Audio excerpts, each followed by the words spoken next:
पाकिस्तान के कब्जे वाले कश्मीर पीओके में पिछले कई सप्ताह से जारी विरोध प्रदर्शन लगातार तेज होता दिखाई दे रहा है। विभिन्न स्थानीय संगठनों और प्रदर्शनकारियों का कहना है कि वे महंगाई, बिजली संकट, खाद्यान्न की कमी, प्रशासनिक नीतियों और राजनीतिक अधिकारों जैसे मुद्दों को लेकर आंदोलन कर रहे हैं। रावलकोट सहित कई इलाकों में बड़ी संख्या में लोग सड़कों पर उतर रहे हैं। प्रदर्शनकारियों का दावा है कि अब उनका आंदोलन एक व्यापक राजनीतिक स्वरूप ले चुका है और वे अपने भविष्य का फैसला स्वयं करने की मांग उठा रहे हैं। रिपोर्टों के अनुसार रावलकोट का गीदगाह मैदान आंदोलन का प्रमुख केंद्र बना हुआ है, जहां प्रतिदिन बड़ी संख्या में लोग एकत्र होकर पाकिस्तान सरकार के खिलाफ प्रदर्शन कर रहे हैं।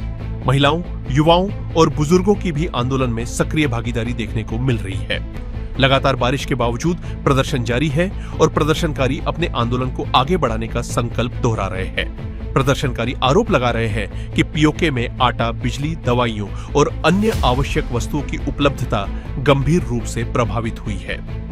उनका कहना है कि उन्होंने अपनी विभिन्न मांगों को लेकर पाकिस्तान सरकार को अल्टीमेटम दिया था, लेकिन समय सीमा समाप्त होने के बाद भी कोई ठोस कार्रवाई नहीं की गई। इसके बाद आंदोलन को और तेज करने का फैसला लिया गया।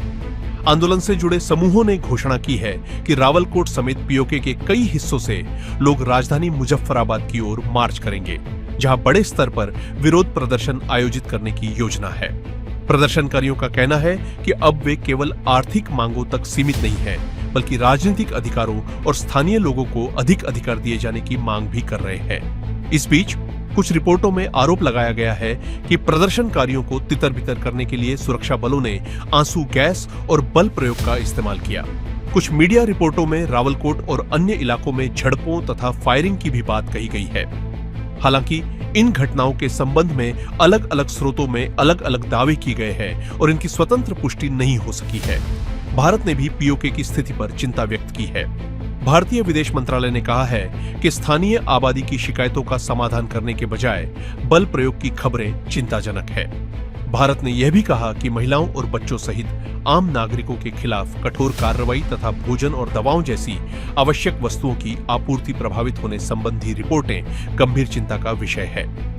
भारत ने अंतर्राष्ट्रीय समुदाय से इस स्थिति पर ध्यान देने की अपील की है। उधर प्रदर्शनकारी नेतृत्व का कहना है कि उनका आंदोलन शांतिपूर्ण है और वे अपने अधिकारों के लिए लोकतांत्रिक तरीके से आवाज उठा रहे हैं।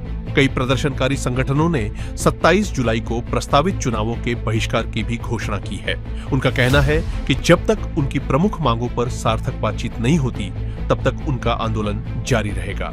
हालांकि ये ध्यान रखना आवश्यक है कि पीओके की स्थिति को लेकर कई दावे अलग अलग पक्षों द्वारा किए जा रहे हैं। मौतों की संख्या, सुरक्षा बलों की कार्रवाई और आंदोलन के उद्देश्यों को लेकर स्वतंत्र और निष्पक्ष पुष्टि सभी मामलों में उपलब्ध नहीं है। ऐसे में घटनाक्रम को आधिकारिक बयानों, विश्वसनीय मीडिया रिपोर्टों और स्वतंत्र सत्यापन के आधार पर ही देखा जाना चाहिए।